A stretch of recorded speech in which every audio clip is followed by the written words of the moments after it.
Welcome to the Megyn Kelly Show, your home for open, honest, and provocative conversations.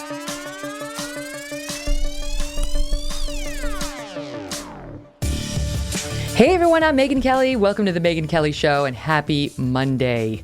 Christmas is coming and it's time to do your shopping. We've got a big show for you today while you surf online or get about your business.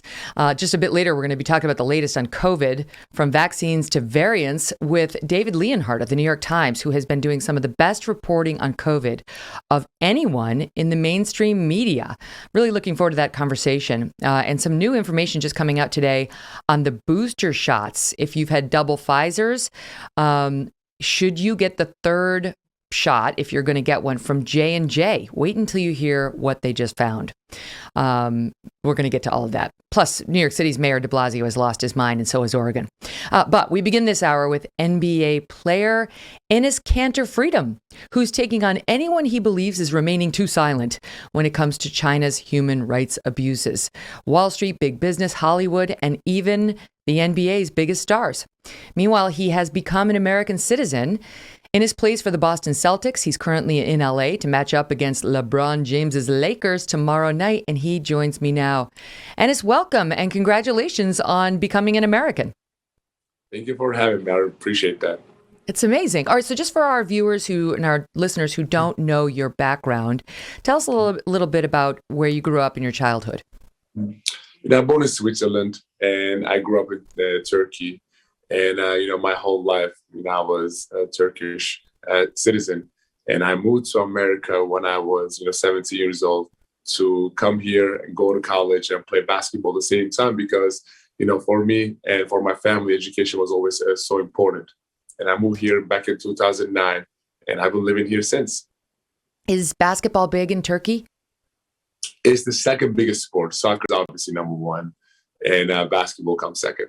Okay, so how did you get so good, right? Because if you're coming over here to play basketball at age 17, you must have been a standout. I actually wanted to be a soccer player. And obviously, I was too tall for it, too slow for it. And all my friends were telling me, listen, you need to switch sports. And I started playing basketball actually pretty late. I was 14 years old when I first started. Wow. And I was really good at it. I was the tallest one in my classroom. And, I was happened to be 6'11" now. So 6'11", wow. So who brought you over to the United States? I have pretty much a life coach, and he brought me. He's like, listen, in Turkey, you're only gonna play basketball. That's it. But if you come to America, obviously you're gonna get the best education. You're gonna have a degree, and obviously after that, you're gonna play in the best basketball league in the world. And that really attracted me, because my dad was a genetic professor, and he always wanted me to be a good student before being a good basketball player. So that was the biggest reason that I chose to come to America. So you come over here and you don't have family, right? Because your dad had to stay behind. Exactly. Wow. I didn't have no family, no mom, no dad, no any siblings. I just came here all by myself.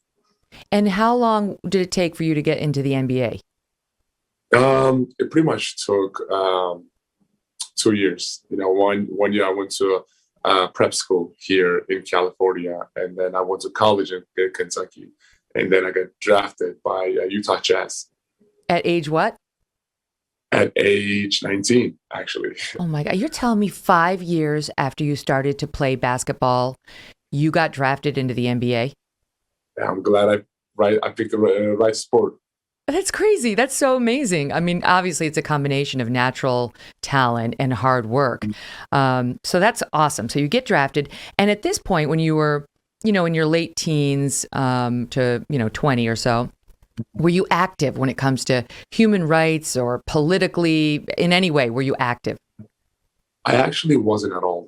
My first 2 years in the league, all I cared about was just playing basketball, having fun with my teammates, trying to win games. And it all started back in, my third year, back in 2013. That was the first time I started to, pay attention about what's going on around the world more. Mm-hmm.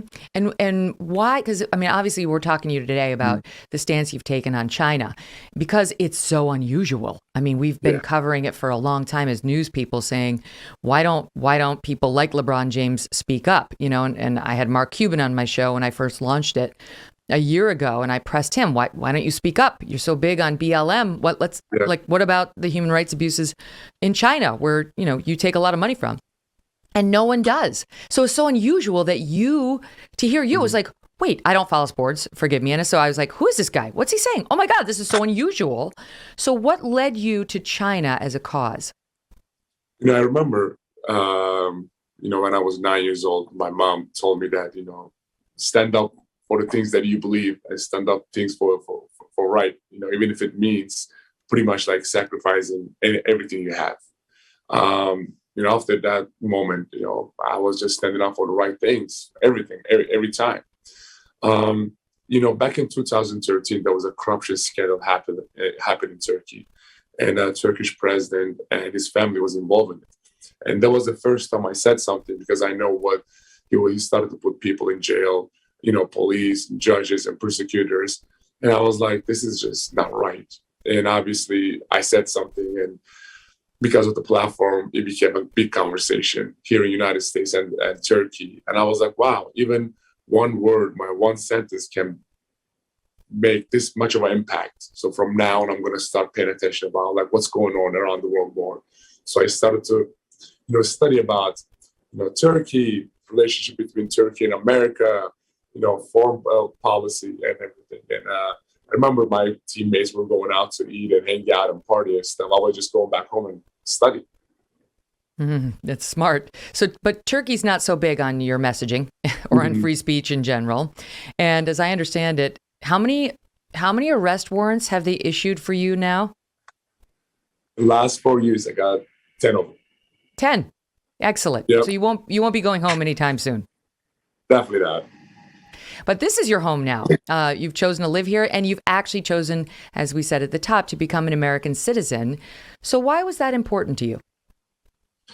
To me, it was very important because I remember the day I stepped in this country back in 2009. This was my dream, to become a citizen.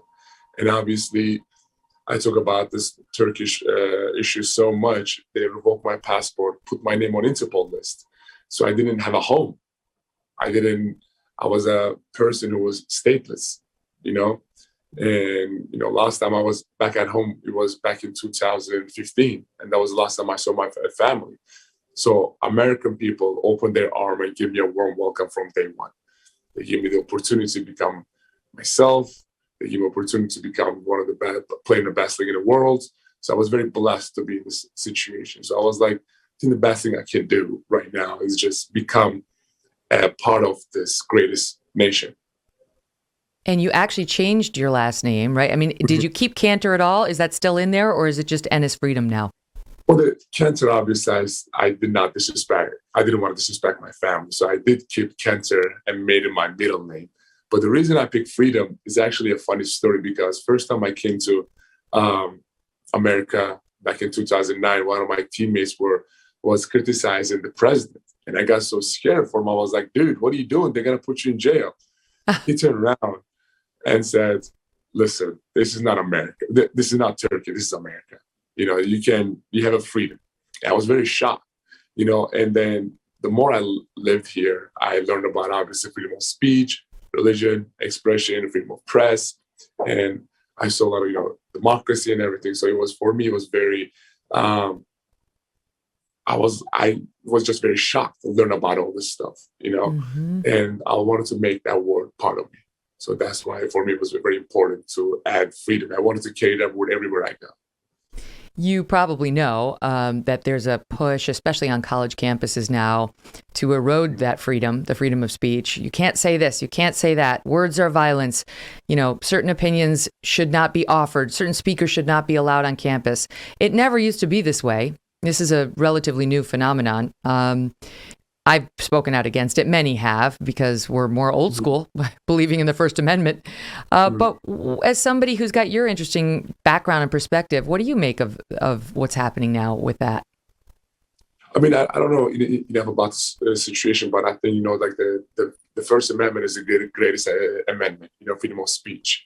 And obviously, I mean, people should feel very blessed because just because of the tweets you put out there or just because of the speeches that you talk, you're not going to be put in jails. So I think it is important for people to speak their mind because that is going to bring the change. People need to wake up and speak up about issues are not just happening in America, but all over the world. So it is important to use that amendment. Mm-hmm. That's right. And it's worth fighting for. It's worth fighting for, even if people are going to say things to you that you might not like to hear. Either way. Okay, so you're a true believer. I know you love the country. The converts always are, right? Whether it's religion or citizenship. They're the truest believers. So you take a look at what's happening in China and find it very disturbing, I'm sure for a number of reasons. I understand you're Muslim. Mm-hmm. Yes.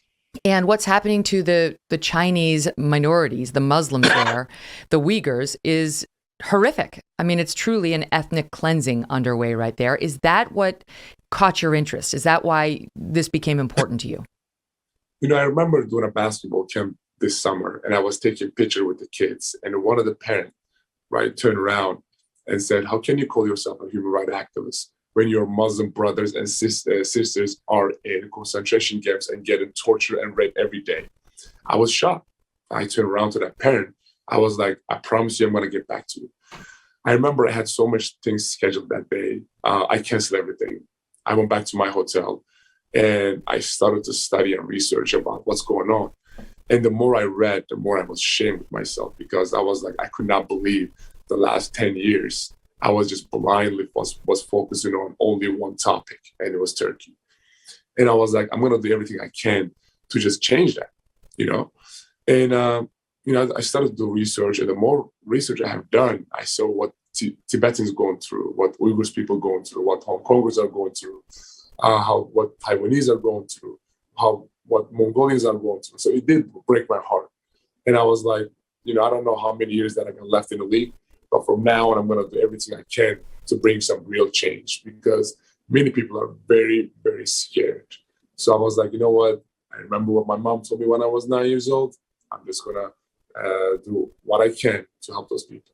Now, when you did your research, did it bring up the tweet by Houston Rockets GM Daryl Morey, who tweeted support for Hong Kong? A tiny little tweet, which caused such a major controversy.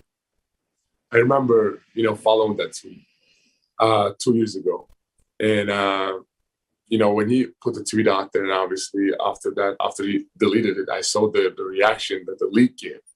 I was just very disgusted, very shocked. I was like, wow. So NBA is the one that encouraging us to stand up for the things that we believe in, not just in America, but all over the world. But just because of China's paying the bills, right? The NBA is making billions of dollars. I was like, listen, this is just crazy to me. And I was just following what was going on. And it did break my heart. I was like, I'm going to do more research. And I did, the thing is, I did not watch YouTube clips, or I did not watch reports. I actually sit down with the concentration camp survivors. I sit down with Hong Kongers. I sit down with Tibetans. I sit down with Taiwanese people and had a conversation with them because I wanted to hear from firsthand what they are going through. And I remember sitting down with this concentration camp survivor, and the things what she was telling me, it was I don't know if any human being can hold their tear up while they're listening to her. She was telling me about how she was getting gang rape every day. She was getting tortured every day. She was telling me about some of the, the torture methods that they were doing. And I was like, I couldn't believe it. The more I listened, the more I was ashamed of myself. And I was like, I'm going to do everything I can. I'm going to use this platform to be the first one ever to bring some real change. Well, that's underway. What's fascinating about Enes is he's done so much more than Daryl Morey. I mean, good for Daryl for taking the risk and sending out that tweet on Hong Kong, but it was an earthquake within the NBA because that's an organization that up to now does not allow criticism of China. They make too much money off of Chinese business and doing business in China and with the Chinese. And so for Enes to speak out in the way he has, and we'll get into the specifics in a minute, is truly courageous. And I'm wondering about the blowback. We'll pick it up there right after this quick break, as well as his one-on-one with LeBron James, who he's about to face off with tomorrow night. Stay with us. I want to talk to you about Blue Blocks and their amazing blue light blocking glasses. Since getting a pair of these amazing glasses, I have had no more headaches, dry eyes, or fatigue when looking at a computer screen, watching TV, or using my phone. I have dry eye. I do. But you put these glasses on and you get some relief. I wear these glasses when I'm using digital devices. They've been a game changer for me. Just last night, I was up late. We're doing two shows today because we're doing a whole week of, it's a surprise, but we're doing something special over the Christmas vacation for you. And so I had tons of reading to do, tons. I put on the little glasses, totally enjoyed the experience. Didn't get like the, you know how you get the eye fatigue, get the feeling like they're cracking. Didn't happen. Thanks to these glasses. You can get them in prescription, in non-prescription. You can get them in reading options. They're made in an optics laboratory in Australia and have super fast shipping to the United States. So get them now and you won't have to worry. I also wear their Sleep Plus glasses, like 2 to 3 hours before bed on your average night, and I haven't slept this well in years. They're so good. Highly recommend getting a pair for yourself. You will be amazed at how well you feel after just one use. And they're kind of cute. My favorites are the Aero Sleep Plus glasses. I also love their Remedy Sleep Mask, which is 100% blackout. Gives me the best night's sleep. Try it for yourself. Just go to blueblocks.com/MK. Use the code MK to save 15%. That's BLUBLOX.com/MK. Use the code MK to save 15%. So, Enes, you decided to speak out about China and its human rights abuses, and they're awful. I mean, you could go down the list. I can see a couple of them right on your shirt. But in particular, any country committing an ethnic genocide ought to be called out. But so many here have been terrified to do it. And most notably, the NBA, which makes a lot of money off of China every year. So in particular, you went after LeBron James, tweeting money over morals for the king. That's his nickname. And they really do shut up and dribble when the big boss says so. What is it about LeBron James in particular that led you to single him out on his unwillingness to criticize China? Obviously, not just him. I did criticize many other athletes, but like when it comes to him, obviously he is the face of NBA. And, when Daryl Morey tweeted something about it 2 years ago when the media asked him about it, he said, well, he's not educated enough. And also it did hurt he said Daryl hurt the league and league's been having a tough times and stuff. That really, opened my eyes. I just couldn't believe it, But obviously before everything, he is pretty much the face of Nike, and Nike is the, biggest sponsor of the NBA. And, to me, the important thing is I want to tell not just him, but like all the athletes, you need to educate yourself before you put your signature on a paper and sign these, millions of dollars of deals with these companies where they are pretty much like, modern day slavery, where they're using slave labor in sweatshops. And to me, it was a hypocrisy when an athlete talks about, social justice issues, but when it comes to, Nike or China, they remain silent. So to me, it was very, very hard scene to see. So I was like, I have to say something about it. But wait, do you think the problem is that LeBron James doesn't know about China's human rights abuses? So I'm not sure. The thing is, I need to sit down and have a conversation with him, and I hope he does. And I'm sure he does. But it's just like I said again, he's not the only one. You see, there's so many athletes, out there are making millions of dollars from these companies, which are bound to China. So I feel like they need to, if they're not educated, they need to sit down with someone and educate themselves. There's no way that LeBron James at this point does not know about the ethnic genocide in China and the forced labor. And that Nike uses, though it denies it. Don't you think the more likely scenario is he just chooses not to make that an issue for himself, and that the checks keep getting cashed, and it's just too lucrative a deal. I mean, that's what I said. I was like, morals over money, principles and values over money. I couldn't sleep at night when I know that my brothers and sisters are going through, genocide. I couldn't sleep at night. So I'm hoping in my heart that he just doesn't know. I'm sure he does, but in my heart, I'm just hoping that he doesn't know, because a human being cannot wear those shoes or wear those items and go out there and play when they know that what people are going through is pretty much a genocide, because there's so much blood and sweat and oppression of those items. So it's just unacceptable. Mm-hmm. LeBron James in November was asked about your criticism. He said, you are not someone he will give his energy to. He went on to say that you had an opportunity to speak with him after a game, but instead you walked by him in the hallway. He said you're trying to use him to create an opportunity for yourself. Your response? It's unbelievable, because first of all, I did see him on the court, but the tunnel thing, I actually stopped to take a picture with a kid, and he was the one literally was behind me and walked right past me. And my assistant coach was with me.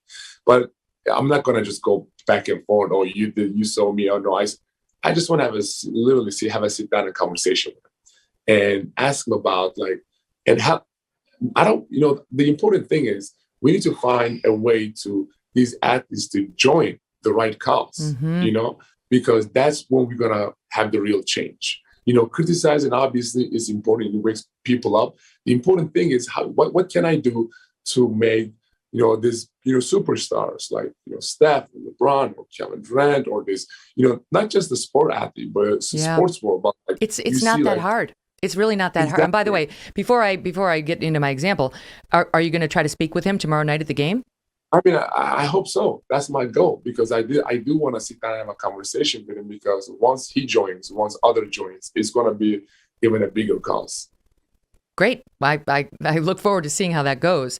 But you're right. It's not that hard. I mean, we're seeing the Women's Tennis Association do it right now. The head of the organization say we will not be playing any tournaments in China, and that until we find out what happened to missing tennis player Peng Shuai, and all the nonsense about people having spoken to her, the IOC saying, oh yeah, we've spoken to her. No one has reason to believe what they're saying. They've covered for China for a long time, IOC. But it's not only IOC, and I've been very critical in the past of Naomi Osaka for other reasons. To her credit, she spoke out directly on behalf of Peng Shuai, saying we need real answers. So did Serena Williams. So these are the biggest stars in tennis, and in particular women's tennis, having no qualms about calling out China, and it does hurt their bottom line. But LeBron James, who's very outspoken on other issues, and the others, he's not the only one, you're right, won't say anything. So what's the matter? Because they're already multimillionaires. You know what I mean? How many millions do they need? I mean, first of all, every major, association in America should take notes about what WTA is doing. I mean, I applaud their courage, and I just wish that, not just them, if the other leagues, other organizations started to join, Women's Tennis Association, it's going to bring a real change. That's what we need to do. And, you see, that's how, it's like Serena Williams, almost like that's the athletes that we need to look up to. Those are so important persons to just, they are standing up for what's right. They don't care about the millions of dollars coming from China, endorsement deals, this and that. They're standing up for the right things. And I feel like that's what we all need to do. I can understand if an athlete doesn't want to get political at all, just wants to make it about the basketball. Like that to me makes some sense. But if you're going to be an activist, I mean, it does seem a little odd to let this be the one country you won't say anything about. There's a difference, between being political and standing up for human rights. I never, my whole, time, I never said, oh, we should vote for this guy. We should stand up for. No, I'm only saying what you see all my interviews. I'm saying standing up for human rights, stand up for democracy, stand up for human rights. Let's be the voice of innocent people out there, not just in America, but all over the world. So I don't do politics. I do human rights. There is the big difference. So I'm inviting all these athletes, not just athletes, but you see like hypocrite, actors like John Cena or like many other people out there are just like scared to say something. It was crazy. John Cena. what he did was absolutely nuts. Oh, He spoke out on Taiwan, and then he got publicly shamed, and then he did the most groveling apology about Taiwan and its independence. It was pathetic. But you walk the walk. I mean, just looking at the people you've made appearances with, not many people can say that they have been invited to and did make public appearances with both Gavin Newsom, Hakeem Jeffries on the one side, and Senator Tim Scott and Tom Cotton on the other. You've been with Ambassador John Bolton and Adam Schiff. I mean, you really do live it, and I appreciate that. You go on MSNBC, you go on Fox. It did lead me to wonder whether you might be planning a future in politics so you could actually make a difference in other ways too. Not that you're not now. You are doing something important now. Right. It is important to put the right people in politics because it can literally change the country's, direction. So, when I sit down with so many, politicians, Democrats and Republicans, the first thing they tell them is like, listen, you have a bright future in politics. So after your basketball career, please consider it. And I was like, you know what? I am actually considering it. After my basketball career, I don't know how long I'm going to be playing in the NBA, but after my sports career, for sure, I would love to, just start getting American politics. That's amazing. Now, wait, I have to ask you because I did read that that after you expressed support for Tibet, the Celtics games were pulled from Chinese media. So have you gotten any blowback from your team or your fellow players for that? My teammates are my biggest supporters. They are the one that give me so much hope and motivation to fight for what's right. It was disgusting to see, just because I put a free Tibet on my feet and went out there and play, my manager texted me at halftime and said, listen, man, all Celtics games in China are banned. And that shows one more time there's a dictatorship happening that could show clearly the whole world just because of I put the shows. And it's like, are you kidding me? They're like, you have free Tibet on your sneakers and you get, and the Celtics get basically kicked out of Chinese television. Unbelievable. So they're supportive of you. I mean, that's amazing, given what happened to Daryl Morey, again, who just sent out a little tweet about Hong Kong, and then everyone rained down on him in the NBA. I'll tell you this story not many people knows about. Like, I remember wearing those shoes. Right before the game, there's two gentlemen came from the NBA and said, take those shoes off. I'm like, excuse me? He said, yep, take those shoes off. I was like, I'm not taking the shoes off. They're like, listen, we are begging you to take those shoes off. And I asked him, like, am I breaking any rules? They said, no. Then I said, okay. I was like, there is 27 amendments because I was getting ready for my citizenship. That's my first amendment of freedom of speech, and you're taking that away from me. And after that, I was like, go tell your boss, I don't care if I get banned or fined, I'm not taking the shoes off. Wow. And that game, I played 0 minutes. Wait, who was it who told you to take them off? Some NBA officials, literally right before the game, while I was on a bench. So not your team officials, but NBA officials. They told me to. Obviously, they wanted to take me to the locker room to take my shoes off. And then after that, I told them, no, I'm not going to take my shoes off. And in halftime, they came and apologized. I was like, because I told them, I'm not going to take my shoes off. Go tell you. And I had a conversation with Adam Silver, and I asked Adam, like, Adam, listen. I've been getting so much blowback and so much pressure from the league. Am I breaking any rules? He said, no. I was like, okay, then I'm not from now on. I don't want anyone to call me from the league to take my shoes off or put a statement out there. Good for you. That's amazing because he's not been so strong on all of this. Those guys better watch it or their name's going to be on your sneaker next. You're not afraid. You are not afraid, unlike most of the guys you're playing with. And I love that you're leading by example. You've spoken out on all of it, from the tennis player, Peng Shuai, to their abuses, to Nike's abuses, and so on. Enes, we need dozens, hundreds more just like you. Look, congrats on the path you're taking and on your new citizenship. I'm proud to call you an American. Thanks for having me. I really appreciate that. It's an honor. All the best. Thank you. Wow. Amazing, right? Just a little dose of courage to start your week with. It is inspirational. This guy's been labeled an international terrorist by Turkey. 10 arrest warrants out for him because he won't stop speaking out about them, threatened by his own league, the biggest star in the league diminishing him, and so on. He just keeps on going. You can too. Coming up, we're going to talk about de Blasio's latest push on vaccine mandates with Karol Markowicz of the New York Post. He's lost his ever-loving mind. He's only in office for another month. What does he think he's doing? And did you hear what Oregon is doing now when it comes to masks? Parts of the country are losing their mind, and we'll take it up right after this break. And remember, you can find the Megyn Kelly Show live on SiriusXM Triumph Channel 111 every weekday at noon East. And the full video show and clips when you subscribe to our YouTube channel, youtube.com/Megyn Kelly. You know what? I never went and looked to see if the Rand Paul segment was banned by YouTube. Steve Krakauer. Oh, it's still up. You can still see it. He came on last week and said it was probably going to get banned, but it didn't get banned. So you can check it out right now when you go to youtube.com/Megyn Kelly.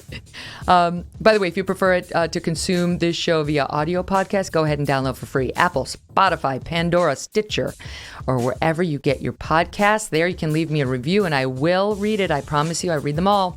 And you can see our full archives too with more than 210 shows. Ladies and gentlemen, take a quick look in the mirror. You see those bags under your eyes? Imagine them gone. You can get rid of those bags and the puffiness under your eyes just in time for this holiday season. Introducing Genucell plant stem cell therapy for bags and puffiness under the eyes. Rosa from New Jersey, she was there. I feel you, girl. She wrote in, I felt the bags under my eyes firm up and the skin was glowing.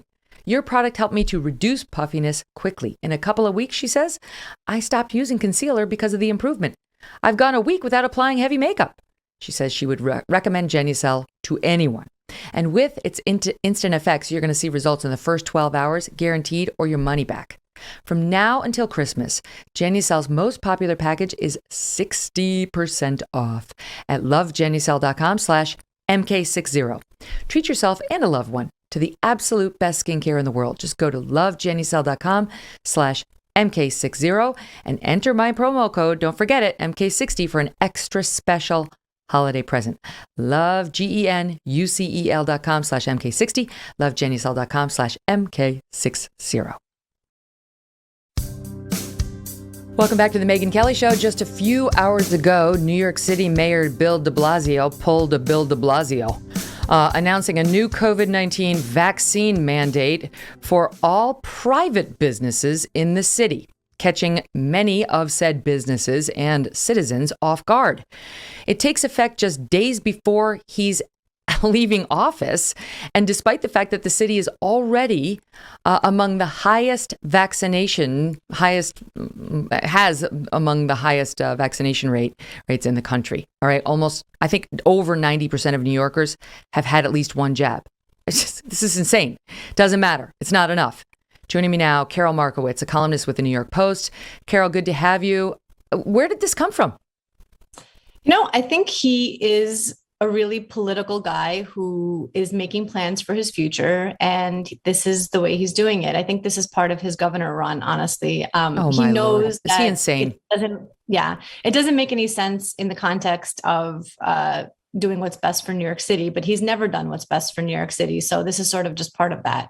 What I've been pointing to is that shortly before he announced he was running for president, he did a big spectacle thing at Trump Tower, announcing that he was going to force the Trump organization, to pay if they didn't retrofit their buildings to be greener. And it was a big spectacle, and it got him a lot of news. I mean, it didn't help with his 0.0 poll numbers, but he enjoys making a big splash before he announces, I think, the next office.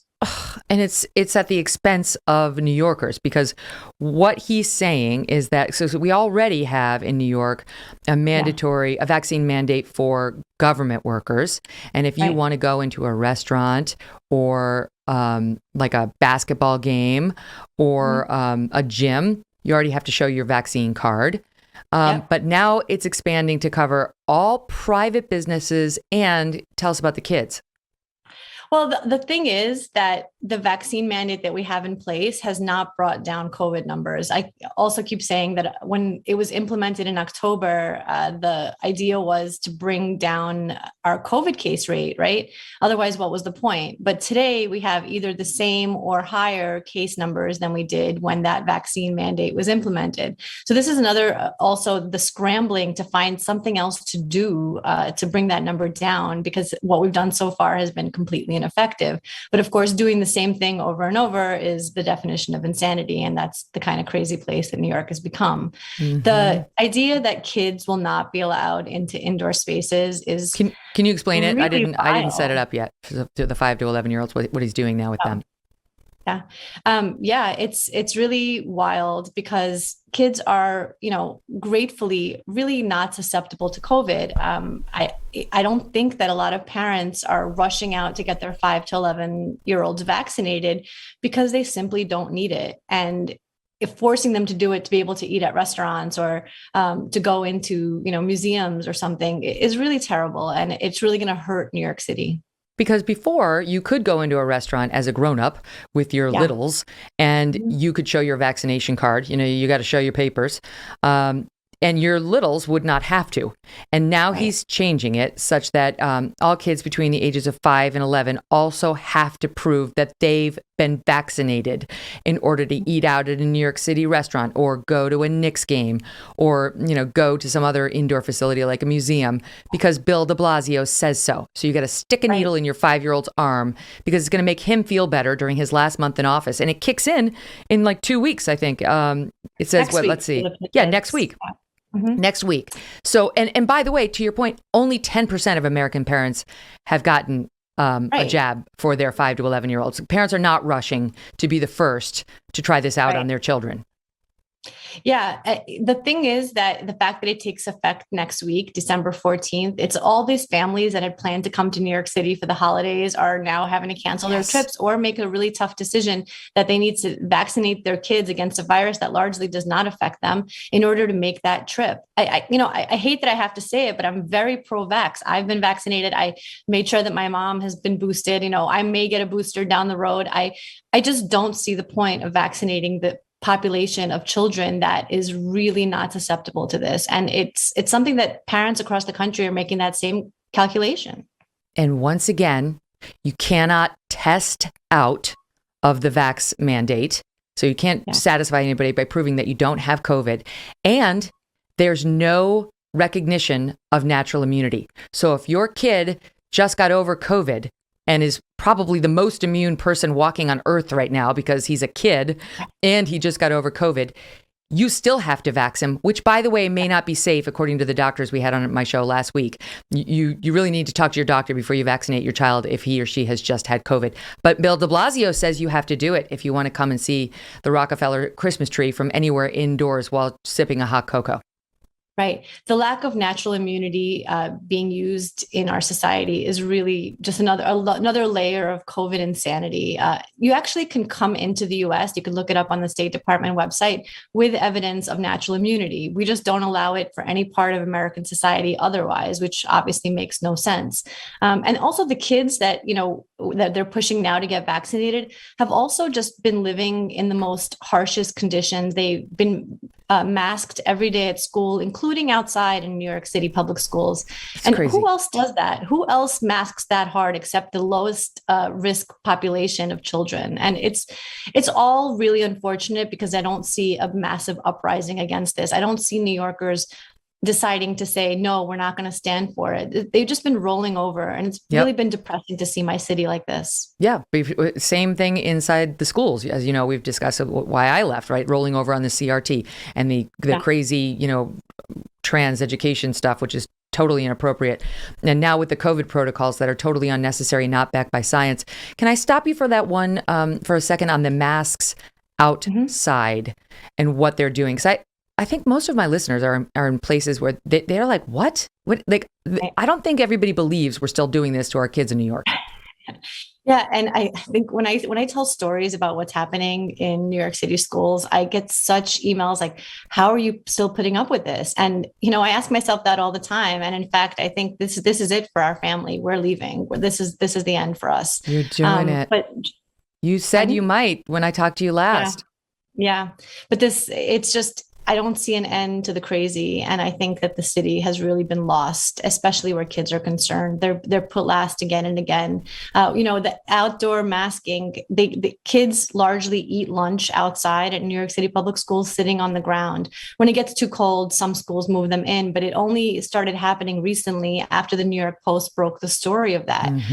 Largely schools across the city are still eating lunch on the ground outside. And that's the only time of the whole day that kids are allowed to remove their masks. And nobody else lives like this. Doctors don't live like this. Doctors leave the hospital and take their masks off.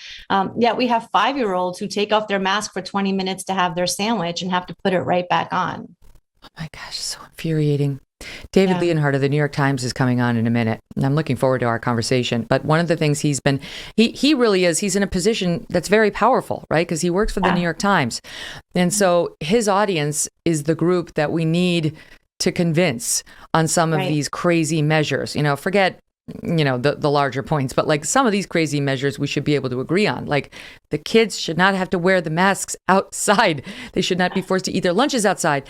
And one of the points he's been making is that there's basically zero evidence that you can even get COVID outside.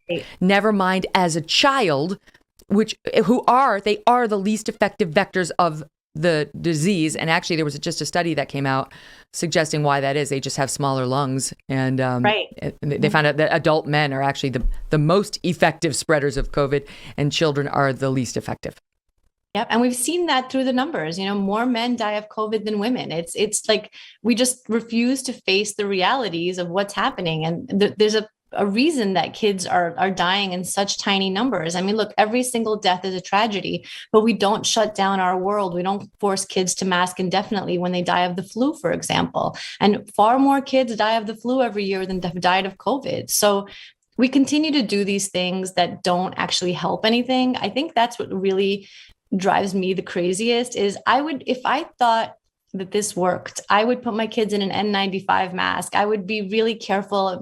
I might homeschool them. I might, push for remote learning. If I thought they were in danger, there are things that I would do, but they're not in danger. We have the data. It's been available this whole time. It's not new. That's the other thing. I love David Leonhardt. I think he's an amazing writer. And I love that he is bringing, information that so many of the rest of us already know to the New York Times readers who haven't heard about it before. But the information has been out there for a while. We've known about outdoor transmission for quite some time. We're at the end of 2021 right now, and we had this info in the spring of 2020. So it's just the gap between the information that we have and the acceptance of that information that really drives me crazy. Yeah. It's interesting because as you know, I pulled my kids from the New York schools over the crazy CRT and the other stuff that they're teaching them. Yeah. And now in the schools we found, I love, actually, I really love them. And they're not really, off the deep end on any of that stuff. However, they are off the deep end on the COVID protocols. And I'll have listeners now comment to me like, why don't you pull them? You know, pull your kids. So I'm like, do you understand? There needs to be some stability in a child's life. You can't just keep pulling him from school after school. And we're trying to make this work. You know, I just keep hoping that they're going to see reason and settle down. But in too many pockets, especially in blue cities and blue states, it is either going another direction, or at least they're comfortable with stasis, where I'm not. That's, you know, you're speaking exactly what I think every single day. I have people on Twitter just constantly being like, oh, just pull your kids, just homeschool, just move. Like, it's not quite that easy. We had pre-COVID, we were never leaving New York City ever. And this is going to be our home forever. We're going to raise our kids here. We had a plan for our lives. It's not so simple to just rewrite that plan on a whim. We have family, we have obligations. But yeah, we have to do what's best for our kids, and we have to get them out. And what you're saying is exactly my fear of getting them out and then ending up somewhere where they might also, be crazy with the COVID protocols. It's all a worry. I have friends leaving New York City, going to New Jersey, and I say to them, like, well, you might face the same issues there. And they're hopeful that they won't, because it's a little bit more sane, but that's not saying much. And it's really difficult to uproot your life to get out. But we're going to do it. And I hope other people can do the same. Are you going back to Florida? I know you had spent some of the time there. You are going back to Florida, yep. DeSantis territory. Mm-hmm. And Florida, is it for these reasons? It's not about the weather. No, I always say, like, Florida always had good weather. They always had low tax rates. It's not that. And like, I love Florida. I've always loved Florida, but it's the sanity. When we lived there last year, the other thing is people say like, oh, but what if DeSantis loses his election? Or what if Florida trends blue or whatever?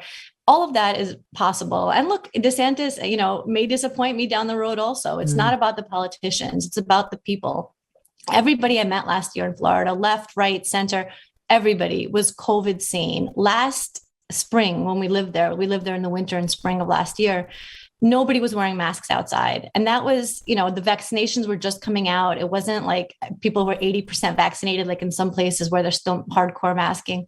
And yet everybody knew that wearing masks outside was stupid, and they accepted it. And it wasn't politicized like it is in blue areas. It wasn't a symbol of my political party like it is in blue areas. It was just something sane that everybody did. You played sports, the kids played sports outside maskless. We came back to New York City, kids were still playing sports in masks and continue to do so, through the summer and into the fall. So it's not about the politicians. We can't rely on politicians. We can rely on people being, we hope to rely on the society being sane where we end up. I know. Like wherever you live, think about it, especially if you've grown up there. And in my case, and it sounds like yours too, I've grown up in this area. I'm a lifelong New Yorker. My husband is from Philadelphia. Like, we don't want to leave the Northeast. I realize people are like, well, I don't come. Well, no, we want reason. We want to fight. Like, if you can flee and find the perfect place, good for you. But if you cannot, fight. There's nothing wrong with staying and fighting. That's what I'm doing. That's what you've been doing. Yeah. Unfortunately, I do think you're right. New York City is not winnable.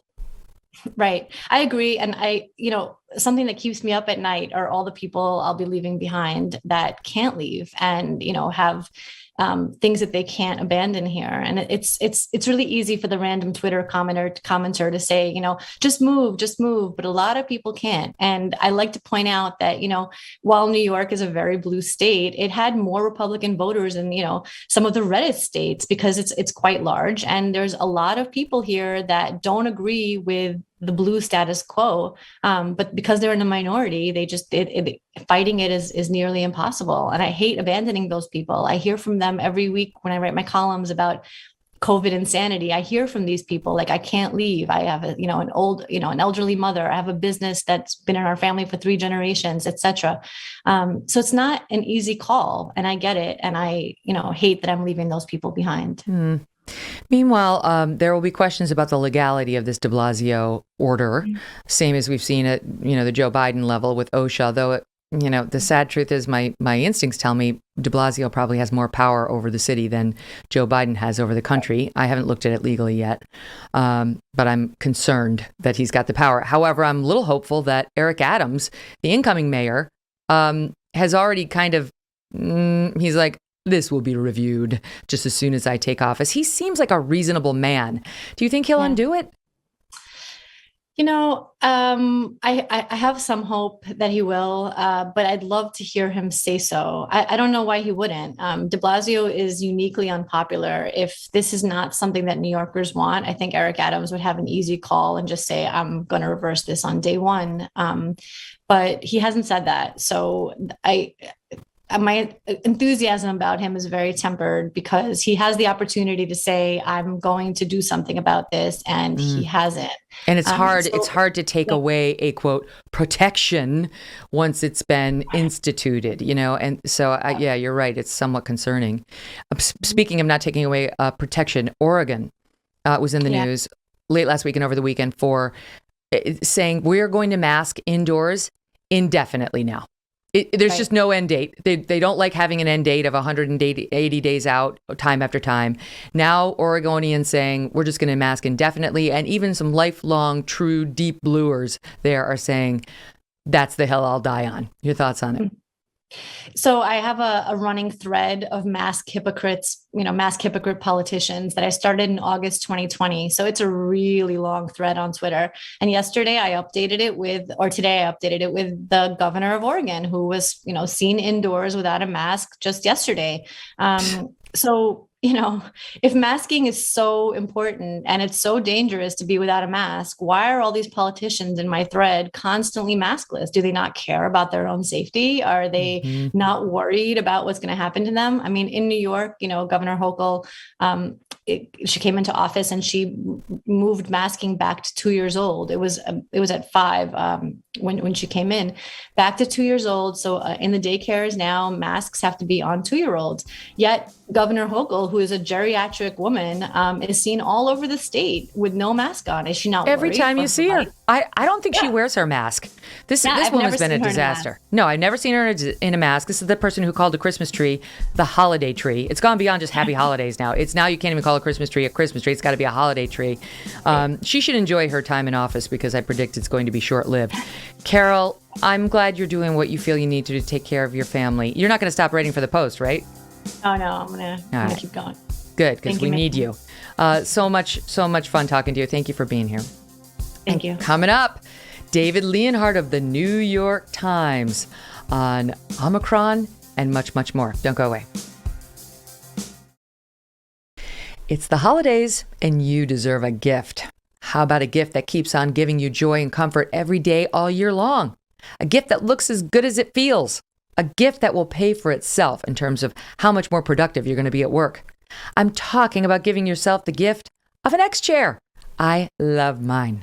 It is by far the most comfortable and ergonomic chair I have ever used. And honestly, it's also probably the coolest looking piece of furniture I own.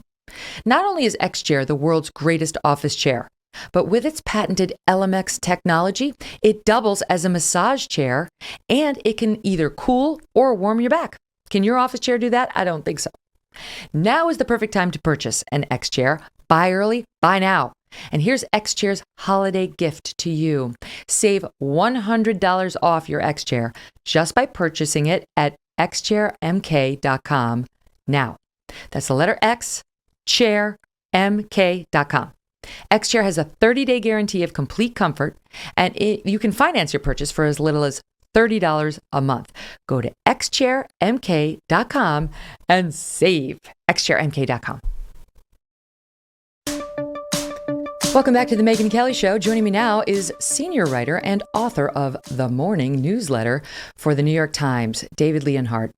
David's perspective on COVID cuts through the daily alarmism and provides a much-needed dose of reality. He is here to talk truth about the new COVID treatments, the latest on Omicron, and much, much more. David, thank you so much for being here. Thanks for having me, Megyn. All right, so let's kick it off with Mayor de Blasio's announcement this morning. Just left off with Karol Markowicz of the Post talking about it. To me, it seems so odd because what we've learned about Omicron, because he's blaming it on Omicron, saying this is our chance to get ahead of it. We're going to get ahead of it by expanding the vaccine mandate to private businesses and mandating that 5 to 11-year-olds get vaccinated as well. What I see on Omicron so far is it's in at least 38 countries, about a dozen United States, in states within the U.S., and the WHO has still not said definitively that even that it's more contagious, never mind that it's more severe or deadly, or that it's better at evading the vaccines. So, I mean, do you buy that this is an attempt to get ahead of Omicron? I'll confess, I haven't yet looked at what New York has announced this morning. I've been doing other stuff. But here's what I'd say about Omicron generally. First of all, I wish I could confidently pronounce it, whether it's Omicron or Omicron. I go back and it's forth. annoying. So I apologize in advance to you and your listeners if I flip back and forth. Mostly, we just don't really know yet. We have a bunch of signals that seem in some cases pretty meaningful. And in other cases, I think there's a huge amount of uncertainty. And so the basics, I would say, are it does appear extremely likely that it spreads more easily and more rapidly than Delta. We don't yet know, is that because it just spreads more easily and more rapidly between two people who have no protection, meaning they haven't been vaccinated or they haven't previously had COVID, or is it because it's better at escaping that protection? So we don't really know that, but the overwhelming sign is that it does spread more easily and more rapidly. The other sign, and that's the bad news, the better news is that so far it does not appear to produce more severe illness on average than earlier versions of it. Now, there's uncertainty around that, but as far as we can tell, it does not appear to produce more severe illness based on the information we have so far. As we get more data and more time, that could change. Some people actually think it's milder. The scientists I've talked to have said, I wouldn't put much stock in the possibility that it's milder or the idea that it is, but at least we should think it's probably not more severe. And so you kind of put those things together, and what do they argue for? To me, they do argue for responding in several ways. We do really want to try to slow the spread of this. mostly because we still have a lot of unvaccinated people in the United States who are at enormous risk. And then also even older people who are vaccinated are at some risk, as are people who've had organ transplants and are undergoing cancer treatment. And so I do think some kind of response from politicians is important and appropriate. What do you make of the mandate that by de Blasio that 5 to 11-year-olds get vaccinated? Because I've watched your reporting saying, let's be real, the risk to children in contracting COVID is low, very low. Yes. So the risk of getting a COVID illness is very low. I find the question of mandating childhood vaccination to be really hard. And I know that you think it's a bad idea. I know there are other people who think it's a good idea. Not to vaccinate them, but to mandate it. I think it should be between a parent and this pediatrician. So I just think it's a really hard question. So as you just said, the risks of getting serious COVID for kids is extremely, extremely low. It looks like COVID presents the sort of risk to young kids that the flu does. I think it's actually probably a somewhat lower risk than a typical annual flu, because when you look at the data, the numbers of childhood hospitalizations and deaths are A, tiny, and B, they look similar or maybe slightly lower for COVID. And then you remember the fact that actually huge numbers of kids are vaccinated for the flu, right? And so if anything, we should kind of expect those to cut the other way. We should expect the flu numbers to be less bad, but they're not. So the first thing I would say is if you have a young kid, I would really encourage you. There are no promises here. There's no 100%. There are no guarantees. Are there kids who get COVID and get really, really sick? There are, but it is extremely, extremely rare. The kind of risk that COVID presents to kids is not the kind of risk that we ordinarily organize our daily lives around. We don't shut schools and reorder our entire lives because of the scale of this risk. To put it another way, if you are going to reorder your entire life around the risk that COVID presents to a 5 or 6-year-old, I would say that means you probably should never put your 5 or 6-year-old in a car. Because it looks like traveling in cars presents substantially more risk of serious illness to children than COVID does. And so that is why I understand why some people, that combined with the fact that we don't have long-term data on what the vaccines do to people, is why I understand why some people are hesitant to get their kids vaccinated. That's why this is a thing. That's why it's a big deal to mandate it. You know, this is the first city I've seen nationwide that's mandated that age group get the vaccine. We saw the LA, Unified County School District mandate it, but I haven't yet seen a city in America mandate it. Maybe I'm wrong. But not only is the risk of getting really ill from COVID low to children, but what is the risk of contracting long COVID to children? Because that's one thing that parents do worry about. Again, I don't think they should be mandated to get the vaccine to prevent it. But as I understand it, that too is a relatively low risk. Long COVID is of all the subjects in COVID, there's so much uncertainty about so many different things. And in some ways, this is a silly ranking. There's no need to rank them. But I would rank long COVID as the one with the most uncertainty. People don't even agree about what long COVID is. And so I think we don't have rates of what long COVID looks like. All signs are it is extremely low among children, but we just don't really know. And I think one of the things to remember about long COVID is that, and this is really hard for people to, I think, grasp, at any time there are a huge percentage of Americans who have unexplained medical symptoms. That's right. Chronic pain, fibromyalgia. Fibromyalgia. I mean, I would encourage all your listeners and viewers to read my friend Ross Douthat's book on his struggle with long-term Lyme disease. I mean, it's just a huge percentage of people out there who have some kind of chronic pain or other things. And they are often unexplained. And so Ross contracted these unexplained symptoms that have subsequently, years later, been diagnosed as Lyme disease. But imagine that he had gotten these symptoms this year instead of when he got them, which was 2016 or 2015. It would have been absolutely reasonable for him to think that it was a form of long COVID. And so what I would say is long COVID is real. The symptoms that people are experiencing, those are really real. But I think what is sometimes happening is, or I'm confident this is happening, we are misattributing a substantial amount of the unexplained symptoms, which again are real, that are always out there to long COVID. And I think that has led to some confusion about how common long COVID is. Now, I do feel compelled to say, we don't know.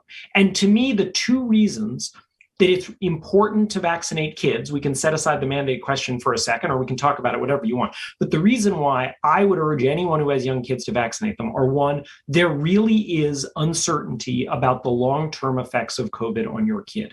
I look at the evidence and I say, there is more uncertainty about the long-term effects of COVID on your kid than there is about the long-term effects of vaccine. They're all getting COVID. They're all getting COVID. We're all getting COVID, whether we get vaccinated or not. So to prevent your child from having the long-term effects of COVID is fool's gold. I mean, we're all going to get it. Yeah, I think one of the concerns, and this I would put in the big category of we don't yet know, is it is possible that Omicron evades the immunity from prior infection better than it evades the immunity from vaccines. We don't know, but that's one of the early studies from South Africa suggests might be the case. If that does prove to be the case, that would be a further argument for everyone getting vaccinated. And then the second one is, look, most young kids have grandparents. They have older people around them in their lives. I know, but that's a personal decision. That's a personal, like that's for you to decide whether you want to expose their nana, your mom, to that kind of, risk with the child. That's what irritates me. Is it's like I've talked before about a mother I know who has a medical note from her doctor saying her kid should not get the vaccine. They have a long history of blood clotting problems in their family. And she presented it to the school, and the school said that doesn't qualify. Only if he has a negative reaction to the first shot do we recognize a medical exemption. Now that's insane. That is wrong to deprive a mother who's genuinely concerned, and so is her doctor, about the son's well-being enough that they don't want to give this shot to him. It's like she shouldn't be told, well, you got to protect your nana, like his nana. And I realize you're not advocating that, but that's what aggravates me about the vaccines. I mean, I read in this is from October 12th, this is one of your newsletters, you said the risk of long COVID amongst children also appears to be very low, all of which raises a thorny question. Should young children be vaccinated? I thought this was very honest of you. You wrote, I know some readers will recoil at the mention of that question even, but I think it's a mistake to treat it as unmentionable. There's not the scientific consensus about vaccinating children that there is about adults. And that's why I think, especially with the young ones, we only have a 10% vaccination rate so far. Only 10% have gotten the first shot. Parents don't want to go first on their littles. And even now, I was going to mention it with Karol, but I forgot. Finland apparently just...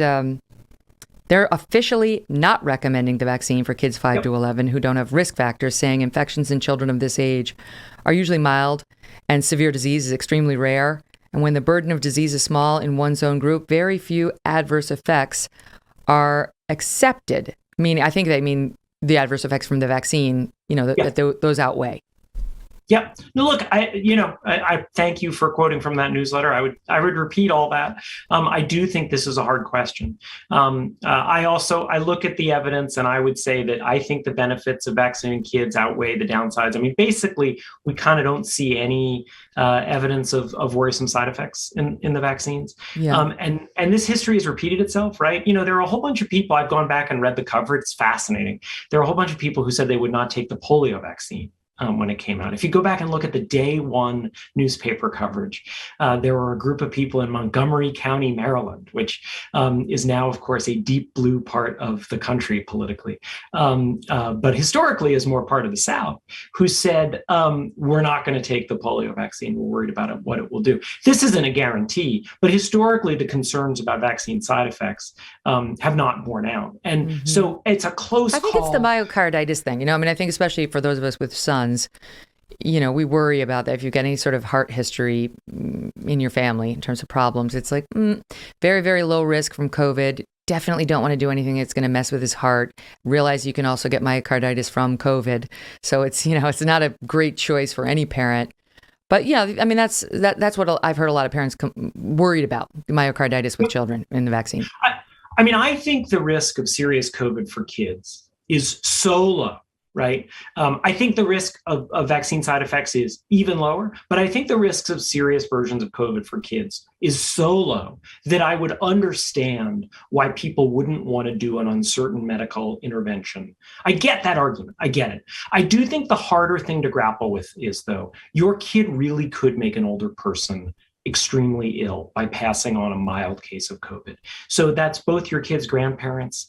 It's also the teachers at school. It's also your David, church leaders. have you heard the people say, because we've had doctors talk about how in no other pandemic or health situation have we looked at children as having a responsibility to save the rest of us. Like that some would argue that it's medically unethical to ask kids in the single digits to take what is still an experimental vaccine to protect the elderly.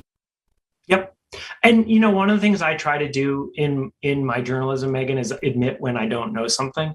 And so this is an area where I'm going to admit I don't know the history. My sense is that a bunch of the vaccines that we give to kids, it's not just because they cause illness in young children.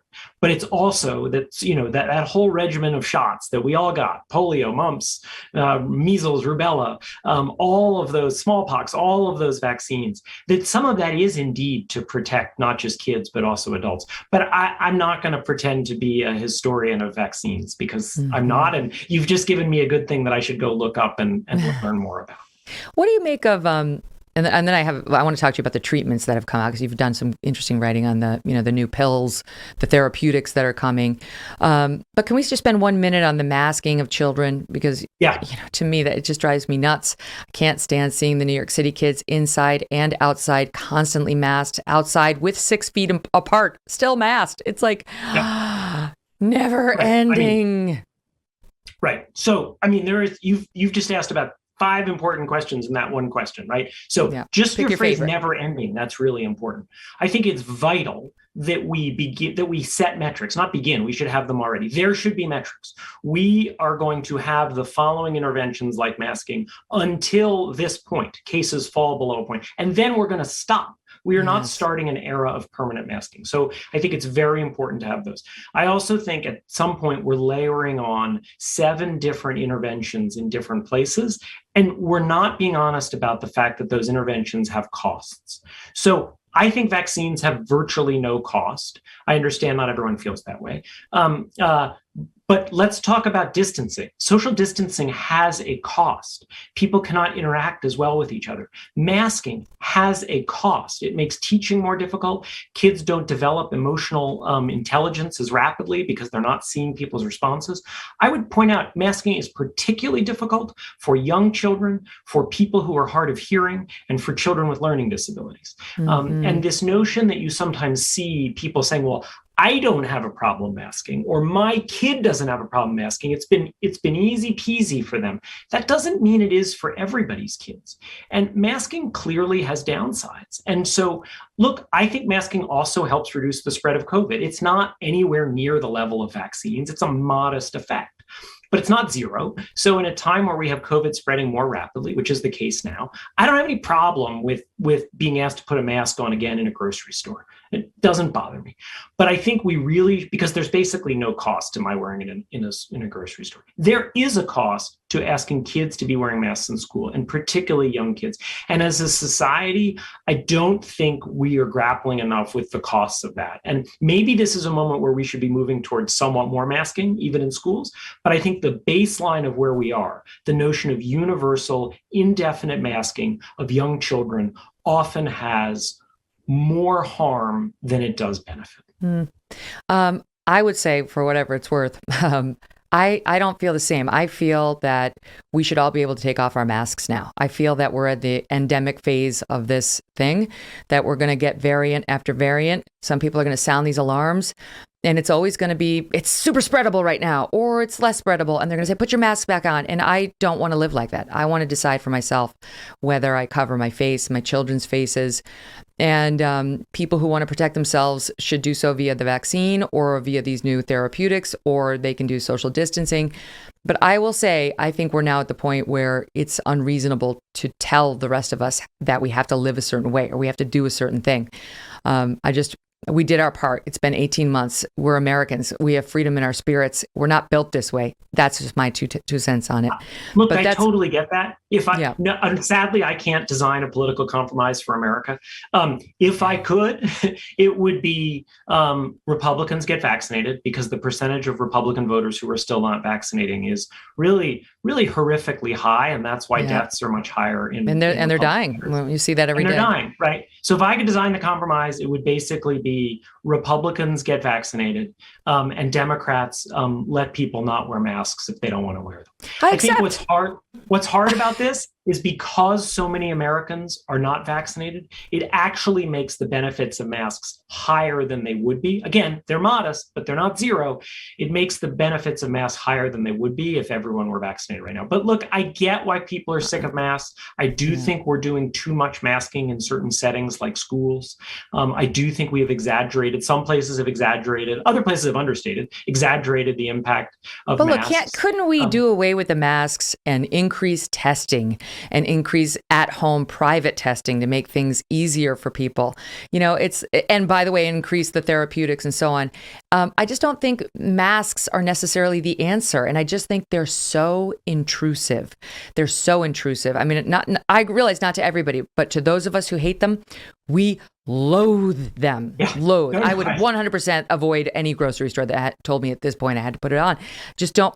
I'm not one of those people who won't do it. I haven't yet become civilly disobedient, but I'm toying with it. David.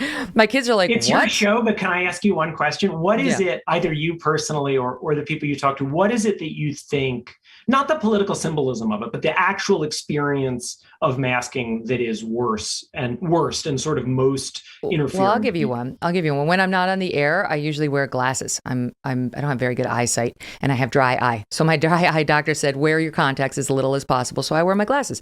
And they fog up all the time. And it's annoying, and I don't want to have to deal with it. And I stayed out of the sun for 30 years so that I could have relatively decent skin by the time I was 51, and I have it, and I don't feel the need to hide it behind a disgusting mask that can cause outbreaks, right? You can get acne. It's annoying, right? It's like my skin looks better without that damn mask on, and I don't want to hide behind it. I also just find it annoying. It hurts the back of my ears after a while. I don't like that, and I really hate seeing it on my kids, and I could spend an hour telling you about what I hate with it on my kids. Another thing I hate about it is I feel like it is wearing a Democratic virtue signal. You know what I mean? In the same way that the maskers in New York City on the Upper West Side by me, all their masks would read vote, right? Because they want to vote Trump out of office. That's fine. You can do your thing. But to me, it has morphed into a political symbol. And one that I don't support. I'm not a Democrat and I'm not a Republican either. I'm a registered independent. But I almost feel like I have Joe Biden's hand over my mouth. Like it's something I don't want. He's making me have it, or de Blasio's making me have it. Ned Lamont, in my case now that I've moved to Connecticut. And I resent them. And I don't think they're, so it's like, it is bigger. It's not like a political, like I don't want to say I'm Republican because I'm not. But I do want to say, get your hand off my face. I did what you wanted me to do for almost 2 years. And now I want to move on. You can't guilt me forever with a do your part. I did. And so did America. They gave up their businesses. Their kids didn't go to school for a damn year. People have died, People have been through it. And I just now think we're at the point where you have to release the American public to do as they see fit and take the precautions that they find reasonable. Yeah. I mean, I think that I see all that. I find it tragic that masks or any of these public health interventions have become partisan signs. I mean, to me, the best thing that we can try to do is in our polarized country, one of the things that I have tried to do is say to Democrats, registered Democrats and Democratic voters and anti-Trump Republicans, right? Hey, you know what? Masks probably matter less than you think they do. And they also have bigger costs than you're acknowledging, even if they don't for you personally. And I think the flip side of that is I think it's important for people who have the ear of Republican listeners and Republican voters and people who lean Republican and Trump supporters who aren't Republican to try to emphasize just how valuable vaccines are, particularly for any adult. They really I agree with you. I 100% agree with you. And by the way, it's a deal because I think I probably have more access to a right-leaning audience than you do, and you have more access to a left-leaning audience than I do. So we are going to solve the world's problems by 2 p.m. Eastern. All right, stand by, David, because there's so much more to talk about with him. He's in it. This guy has done his homework. Okay, David, so let's talk treatments. I saw you put out just some information on treatments, and I thought it was interesting. So we've got 2 treatments coming, and you made the observation that you think that they will be quite helpful medically, yes, but also psychologically. Can you expand on that? Yeah, so as we were just talking about, there are populations of people for whom the risks from COVID are already extremely low. So I would basically say anyone, all kids, and 50 is an arbitrary line to draw. But I would say roughly if you are vaccinated, fully vaccinated, then you're under 50. COVID presents really a tiny risk for you. There are a bunch of places, Utah, Minnesota, the county that includes Seattle, that put out detailed statistics by vaccination status. And in some of these places, for people under 50, the death rate from COVID, if you're vaccinated under 50, is so low that they either don't report it or they report it as zero. So in those groups, where the risks are already so low that really it doesn't make sense for these people to organize their lives around COVID for their own sake. I do think they need to protect their parents and stuff like that. But many people still are organizing their lives around COVID, despite this really minuscule risk that it presents them. I think the treatments for people in that category have the potential to have this psychological benefit. It's like, wait a second, even if I get COVID, and even if I get sick, the risks of which are tiny, there is this backstop. And so the biggest value of these treatments is the fact that they're going to save the lives of people who so far haven't taken the vaccines and thus are vulnerable. And they're going to save the lives of some people who have taken the vaccines but are medically really vulnerable because they're 85 years old and they are undergoing cancer treatment. But the secondary benefit is this psychological benefit that will allow us to move more into a world where COVID is just another respiratory illness, not one that is completely dominating day-to-day life. When where are we in those treatments and their release? One's from Merck, one's from Pfizer. And also I read that they may not do much good for people who'd been vaccinated, that this was a preventative, of death for people who chose to forego the vaccine. Yeah, so I think the overwhelming likelihood is that they will do good for people who are vaccinated. But the tests so far, the research trials, have only been on people who were unvaccinated. Okay, that explains it. And so that's all we know for certain. But if you talk to the scientists who are involved in this, the research trials are ongoing with people who are vaccinated. Now, the odds of getting severe COVID if you are younger and vaccinated are so tiny that it's going to be statistically hard to notice that effect. But for people in their 80s and 90s and 70s, my guess is that we can notice the effect. Your other question was about kind of timing. Merck basically is teed up to be approved. I mean, our approval process for drugs is really torturous, involving multiple agencies. So it always feels like it's just about to happen, but it really does seem like it's about to happen. Now, Merck reduces hospitalization or death by about 30%. That's not nothing. Pfizer, based on early studies, reduces it by closer to 90%. Wow. Pfizer, we think, could become available to people early next year in the first couple months. Okay, interesting news today on boosters. This is according to your paper. They're reporting on a study that okay, let's say you've had the double Pfizer vax, which actually is what I have had. Me too. And you're looking at a booster. They're saying in this study, they took people who had the double Pfizers and they gave half of them, it was done by Beth Israel Deaconess Medical Center in Boston. They studied 65 people. And 6 months after the second dose, they gave 24 of those people a third dose of Pfizer, 41 of those people the Johnson & Johnson. The paper points out the study was funded in part by Johnson & Johnson, hasn't yet been published in a scientific journal, but good enough that the Times is reporting on it. Both groups saw, and both vaccines, both boosters, boosted the number of T cells, which are important for longer lasting protection and for preventing infections from turning into severe disease. But the T cell increase from J&J was 2 times as high as Pfizer. The second thing you want from your booster is to increase the antibodies you have. Pfizer did better on that. That if you got your booster from Pfizer, you did better. 4 weeks after the booster, both sets had strong protection, but Pfizer's, when it comes to antibody testing, was about 50% higher than J&J's, though again, both were strong. So if that pans out, and it does get peer reviewed and all the fun stuff, pans out. Have you done enough research to tell me whether T cells increasing is more important than antibodies increasing? I've done enough research to tell you that I don't think anybody knows yet. Okay. So I don't think it's clear. I would say that there are some, I think logic is actually an underused tool in all kinds of realms, including public health. And there are, you want to be careful about overusing logic, but there are some logical reasons to think why a mix and match approach with vaccines might be more effective. It's sort of similar to the diversification approach of investing. That if you sort of go at a problem just one way, right, that there are diminishing returns if you just keep doing that same approach.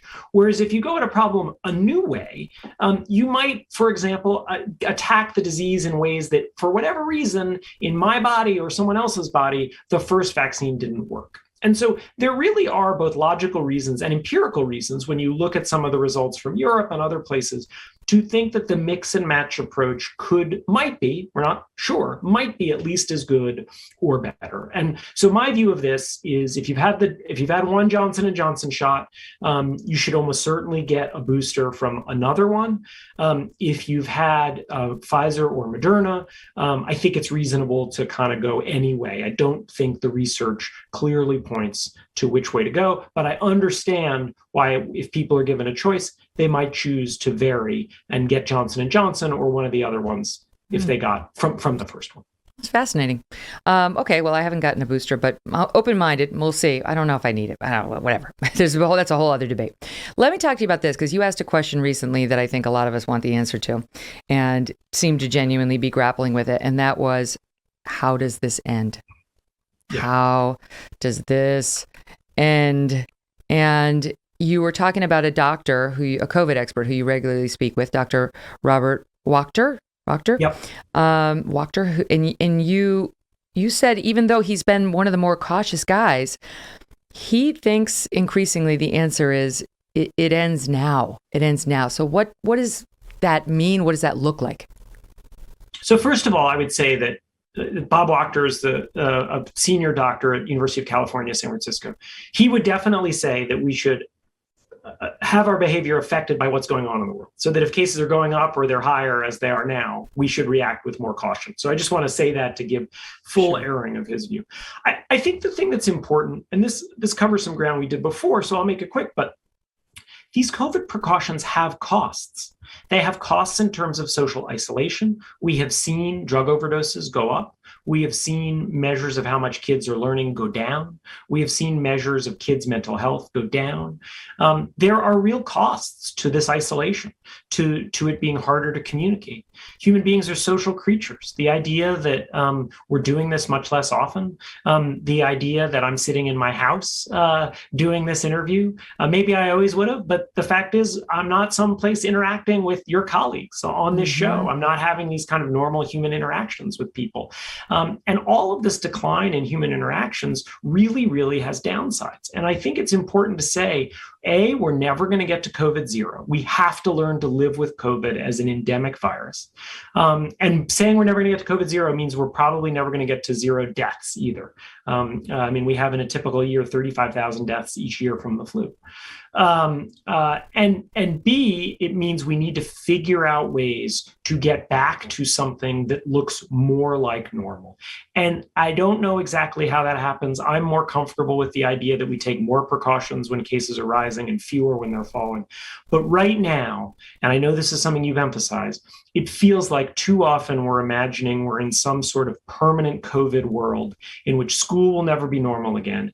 And I think that will have terrible costs for our society. Mm-hmm.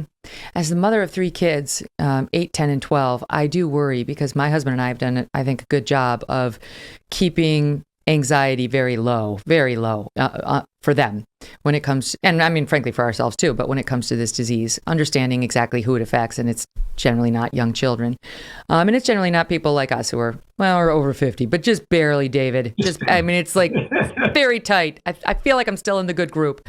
And yet, the longer this goes on, the less persuasive we can be on this. You know, like the longer they have those damn masks on their face all day, and they've constantly got to get tested and swabbed at school with the Q-tip up the nose, and can't get near one another, and have to eat lunch through plexiglass, you know, looking at their friends. They have to lean back to talk to one another because they can't hear each other through the plexiglass. Still, and go outside. I've told the story on my show, but you know, my older kid was outside. They have a huge property. I'm in Connecticut now. I'm no longer in New York. They could spread the kids out. Each kid could have his own 20 yards between he and his friends. No, still had them wear masks while they were doing squat thrusts and push-ups and sit-ups. So I complained. But the longer they keep doing that, the harder it is for us to maintain. This is just kind of like, this stuff is not really that necessary for you, but we're going to go along. We're going to do our duty. We're going to support our fellow citizens. It's like, it's getting to the point where I'm like, you're going to rip off the mask. You're going to go in there and you're going to hold up a sign that says, free my face. You know, like my kids are like, what? But it needs to end, because that anxiety is going to be contagious. I've done my level best to prevent it, but it's coming. It's coming for the littles. Yeah, no, and in some ways it's already here. All right. And so I also think one of the problems with not setting metrics is it makes it harder to even turn things up. Right. So I think there are a lot of settings in which kids do not need to have been masked. I think the data suggests kids do not need to have been masked for much of the past months. I would argue that actually there's a greater argument for having more masks in school right now, when cases are rising and Omicron is coming and we don't know exactly how bad it is, than there has been for most of the last year. But the thing is, when it becomes permanent, right, when you're always telling kids they need to bear the burden of this, I actually think it makes it harder to win over people to, hey, you know what, we need to kind of make a real push here and do things that we're not already doing. Because when you have kids who are outside in masks and distant, which is just more precautions than the science supports by any reading of the science, it then becomes really difficult to say to people, hey, actually, now we need to take it more seriously. Because if you're already well beyond what is actually justifiable from a public health perspective, it makes it harder to persuade people to make a push in a moment where actually maybe we should be making a push. Mm-hmm. You write that there's not going to be a day where we declare the victory over COVID. Right, there isn't. Like, we're just going to have to get used to the fact. Jennifer Nuzzo, who's an epidemiologist at Johns Hopkins, has been one of the best voices through this. You know, she says people at a certain point, they're just going to care less. And that's kind of an inconvenient truth, but I do think that's what we're going to get to. I would really like to see us have a population that is much more vaccinated than the one we have. I would really like to see us have rapid tests much, much more available. That is a combined failing of the Trump administration. Definitely. And while the Biden administration has made progress, it has been excruciatingly slow, its progress on rapid tests. So in a world in which we have nearly all adults vaccinated, in a world in which we have rapid tests as available as they are in parts of Europe, everything else, all the other interventions, masking, distancing, all this stuff can really recede into the background. And basically, through a combination of vaccination and tests, we can live a life that looks almost entirely like normal. All right, here's my question for you. Since you are now, I mean, I've only recently left New York, but I've said many times, all my friends are liberals and you know, Democrats. But I would say if you're far left, you're probably not attracted to me as a friend, because I'm a little bit more right. That's fine. But I would imagine you're pretty much immersed in left and far left in New York and working at the Times. And so I have to ask you to reassure me. Is the left going to come along with that plan? You know, like, are they going to reject, you know, the COVID, forgive the term, fear porn, and just, do they want to get back to normal? Because to me, it seems almost impossible to like pull them on that tug of war, like come over a little bit more toward this middle place that looks closer to 2020 pre-March. I don't know. I really don't know. I think we live in an extremely polarized society. We live in a society with widespread distrust of institutions. I mean, you look at the polling on what people think about the government and the media and organized religion and big business and labor unions. It's all tanked over the last 40 or 50 years, right? And the left likes to emphasize one part of those statistics and the right likes to emphasize another. But it's basically all gone way down, or almost all. People still have a high degree of trust in the military. And so in a society that's highly polarized, with large levels of distrust, I think you can basically have lots of irrationality persist for large periods of time. And I think the most harmful version of it has been on the right. We've got huge numbers of people refusing to take the vaccines and causing a lot of unnecessary death and also prolonging the pandemic for everybody else. And on the left, you've got a lot of people who really are having a hard time looking at the numbers in a sober way and understanding that for large numbers of people, the risks are extremely low. Not for everyone, but for large numbers of people, the risks are still extremely low. And that a whole bunch of these precautions have costs to our society and to our kids. The one thing that I wonder about, and I know conservatives are very eager to predict this, but I do wonder whether there's a point at which Democrats are going to start to worry that there are political costs for them. There is, to me, an intriguing argument that part of the reason that Democrats did so surprisingly poorly, not only in Virginia, but also in New Jersey, is people's anger about schools in particular and the way in which normality has not returned in general. Mm-hmm. And I think if there starts to be kind of electoral panic among people on the left, I do think that could potentially cause a different dynamic in this area. Mm-hmm. What do you make of, I know you think the right is mostly to blame for the, less than perfect vaccination rates. I look back and I think the whole thing was politicized from the start. The press and the left saw a chance to hurt Trump with COVID. That he was rolling along to re-election because the economy was booming. Most of the polls had him sailing through to a second term, and this was a chance to hurt him. And it was, I think, used in a way by plenty of Democrats and press to try to get to him, and certainly by Joe Biden. And then you had people like Biden, like Andrew Cuomo, like Harris, undermining faith in the vaccines, which were developed under Trump. So I don't think all the vaccine hesitancy can be put at the feet of those Republicans who kind of held on to the messaging that Biden and Harris and Cuomo were delivering early on. They were skeptical then and they remain skeptical. I don't know if they were actually skeptical or not, to tell you the truth, but they certainly said publicly they were when Trump was the president. So to me, it's like, it goes back to your first point, which is the systems are falling apart because they're losing the faith of the American people. And when I look at like the vaccine hesitant, I look at people who no longer trust the mainstream media, people who thought Mike Pence was going to give Trump the presidency on January 6th, people who still think it's coming Trump's way. Why do they think that? They're getting information from unreliable sources. Why are they going there? Well, because they no longer have faith in the mainstream media. Some no longer have faith even on the right in Fox News, right? Because it didn't declare Trump the winner. Like all of it is a never ending cycle downward. To me, it's like a bigger question of how do we pull ourselves out from the depths of that despair on so many fronts, right? Not just like going to Republicans and saying, take the vaccine, or for that matter, Black Americans who have been more vaccine hesitant and so on. So I don't know how we solve that, but I do think it's unfair to just sort of say the Republicans have been too reticent on vaccines because it's a long and complicated story. It is a long and complicated story, and I certainly wouldn't say all the blame is on one side.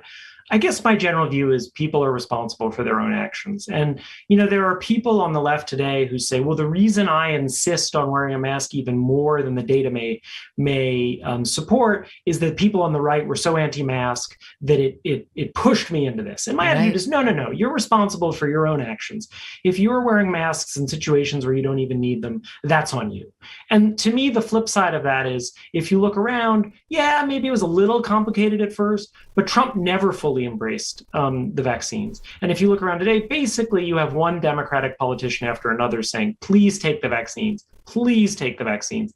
And then among Republican politicians, you kind of have this, they're trying to play cutesy. They won't always admit that they've taken it personally. They raise lots of, I'm just asking questions about it. Well, I mean, you got guys like DeSantis, he's saying openly, take it. I mean, like, he's one of the most popular Republicans saying, take it, you know. Some are. But he doesn't like mandates. Republicans in general don't like mandates. In general, they want the government out of your business, not in it.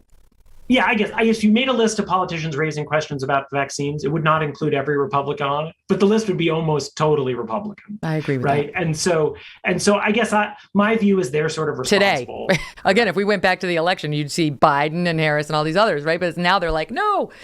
Anyway, I get your point. I just feel like, to me, it's just such a bummer, right? Because I don't see it going in a good direction. I don't know. I thought maybe I didn't believe Biden's promise of unity, but I thought maybe the country will be a little bit less heated with Trump out of the office. You know, maybe we can find our way back to each other. So far, I've seen no progress. I think you and I have done better than the country has in this past hour. First of all, I appreciate that. Yeah, no, secondly, I mean, I think at this point, sadly, our polarization, we have not yet met a politician who can cure us of our polarization, right? I mean, I think that whatever you may think of them, forever all their differences, both George W. Bush and Barack Obama have enormous talents, and they both basically won the presidency vowing to do just that. Neither of them did. Donald Trump did not, so and he definitely didn't. But Biden, sort of similar to Bush and Obama, kind of had these instincts. And I really worry about so much of really the future of this country. I think the world's a better place when the United States is the most powerful country in the world. And if we are this divided on basic questions, I kind of worry about the future of American power. I know. I read in your paper every day that it's declining. And it is. But it doesn't have to decline. It's not a done deal. Exactly right. It's worth fighting for. David, such a pleasure. Thank you so much for coming on and for all your great reporting. Well, thanks for having me. And thanks for the nice things you've said about the newsletter. I really appreciate it, Megyn. You bet. Well, see, the New York Times is not all bad. I enjoy David. I enjoy the Daily. It's important to get a wide variety of inputs in your information gathering, right? So don't let anybody spin you. Take from the left, take from the right, make up your own mind, and then go out there and preach. Say how you feel, because this is America and you're allowed to do that still. Don't forget to tune into the show tomorrow because we got Barry Weiss here. Check us out in the meantime on YouTube and download the show on Apple. Thanks, guys.